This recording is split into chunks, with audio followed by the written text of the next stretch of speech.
This video will be a comparison between the iPhone 7 and the Galaxy S7.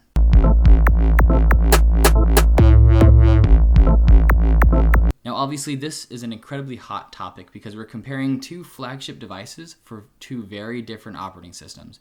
If you're a fan of one or the other, these are what I feel are the most premium options for their respective ecosystems.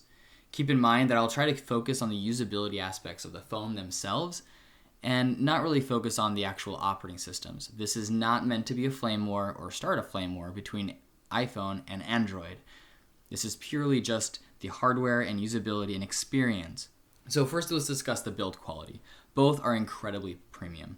The S7 and S7 Edge, hardware-wise, it's got this really nice aluminum frame with a relatively durable glass. They are water IP68 resistant, which means the 6 means they're completely dust resistant, and 8 means that they are pretty much as water resistant as it gets before they actually start calling it waterproof. Just as anecdotal evidence, my father dropped his S7 without any kind of like fancy waterproof case or anything. It was just a bumper case into a lake that was at least 6 feet, probably closer to 10.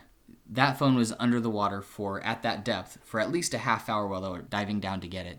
That phone was under that 6 to 10 feet of water for about 30 minutes. After about that 30 minutes, he pulled it out of the water, dried it off with a towel, and then proceeded to call me on that phone to tell me that he found it. Now the iPhone 7, by comparison, is IP67. You would assume that the iPhone 7 is a little bit less of a rating than the Galaxy S7. Now ports-wise, the S7 has maintained its micro SD port. It is still maintaining backwards compatibility with all of your old charger cables, micro SD charger cable that you've accumulated over the years. So it's kind of a dual-edged sword there. It does have the headphone jack, and it also has micro SD storage expansion, which is much appreciated. As far as the iPhone 7, obviously that has the Lightning port, and that's pretty much it. There's no micro SD expansion. It's expandable storage, and headphone jack, it does not have that.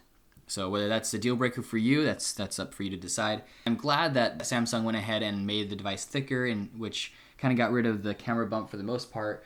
There's still a little bit of a bump, but not really. I don't feel like it's threatening the lens. And then it also added a higher battery capacity, which I appreciate. The S7 is very much holdable once you put a skin on there to kind of get rid of how slick it is. The only downside to that issue where the device gets insanely hot. When it starts really downloading, using network data, when it starts using Bluetooth heavily, well, mostly network data, or it runs up that CPU, it gets blazing hot to the point where it's kind of uncomfortable to touch up, right above the power button. That is not something I've experienced yet on the iPhone 7. So as far as battery life is concerned, I'd say they're pretty cool in their usage, as long as you don't do anything too crazy with either one. But I will say that the iPhone handles a little bit more crazy stuff, like I guess power using, a bit more predictably. The Galaxy phones, in my experience, from the 4 to the 6 to the 7, all of them have had this issue, and it may have just been my luck. I'm terrible with phones and just technology in general. I'm really unlucky. My Galaxy S6 exploded, so I had to get a new one. The battery exploded, which is kind of funny now that the Note 7's out there doing it. But the S7, I find that right in this area here, it heats up like crazy, just really bad. Like I wouldn't be surprised if the processor is like right here, because it gets so hot it hurts. And when it does get that kind of hot and the whole screen starts getting hot and everything, the battery life just drops significantly, whereas the iPhone just tends to hold a steady depletion rate. So speed-wise, I won't throw specs at you because being two very different operating systems, the specs mean pretty much nothing. As long as it's usable, as long as it stays functional, that's what matters. I'm just going to discuss kind of what's most important to me on this topic, and that is opening and closing apps, boot up from being turned off, and just general snappiness of the operating system over time.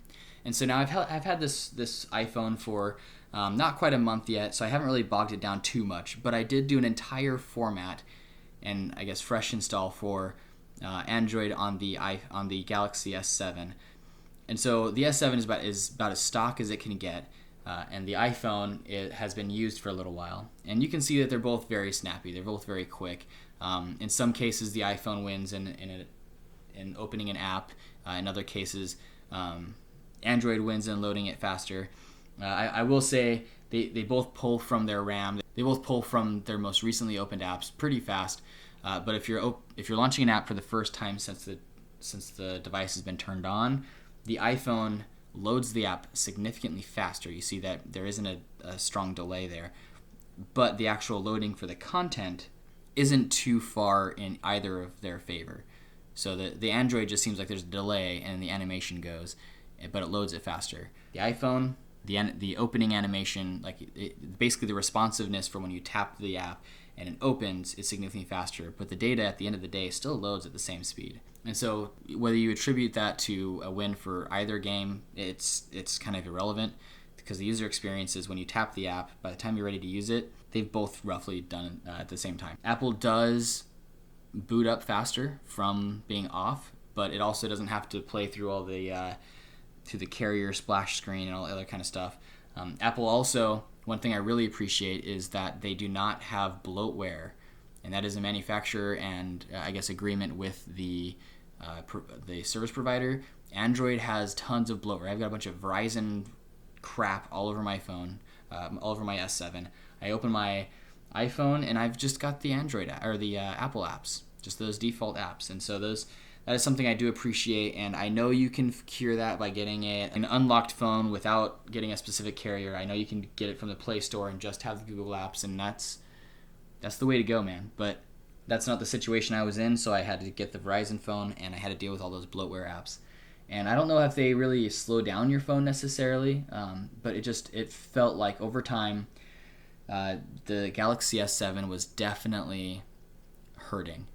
You know, I would get to a point where I would go to turn on my phone, and not even initial boot time. Like I would just, hit the power button or the home button, and when it came on, I'd go to slide the screen, and it would take a while to load the home screen. And that's something Android does have, and as an Android user, I hate admitting it, I have to say that Apple phones do not bog down the way Android phones do.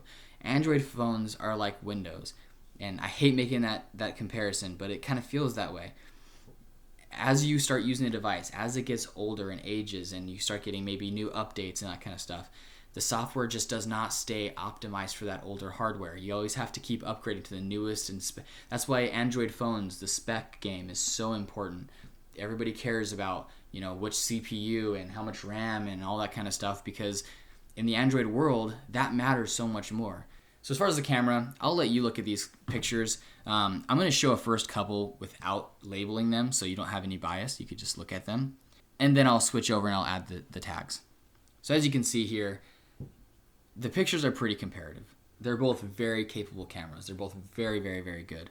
There's almost no difference at this point. Apple's only edge here is that they do slow-mo better than anyone else.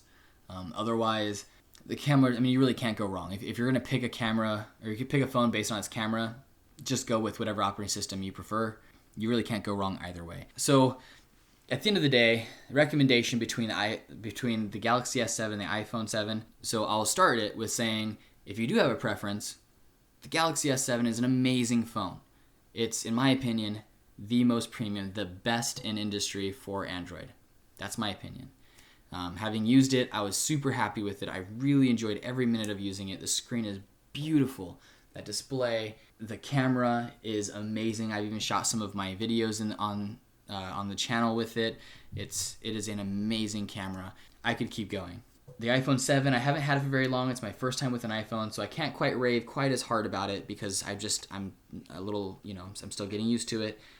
Still using it and learning the ropes. But you either have an iPhone and you either have older iPhones or the newer iPhones. It's like comparing Samsung to only Samsung phones. The best iPhone yet, right? But if you're looking for the recommendation as a platform agnostic person, I would go with the iPhone. And the reason why I would say that if you're a platform agnostic and you don't care about the platform to get the iPhone is because 100% because of that long-term snappiness. If you're going to keep your phone for the full 2 years and maybe even longer than that, you're really going to want to use an iPhone.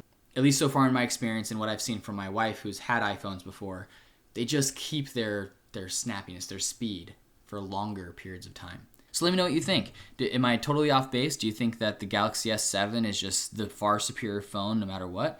Or do you think my primary metric for recommendations being speed and general just effectiveness over long term is the best solution or the best metric? Or would you recommend a different thing, like maybe some hardware features? Is there a hardware feature you can't live without in Android? Comment below. Tell me what you think of the difference between these two phones. And while you're down there, I'd appreciate if you liked the video and subscribe for more videos coming your way.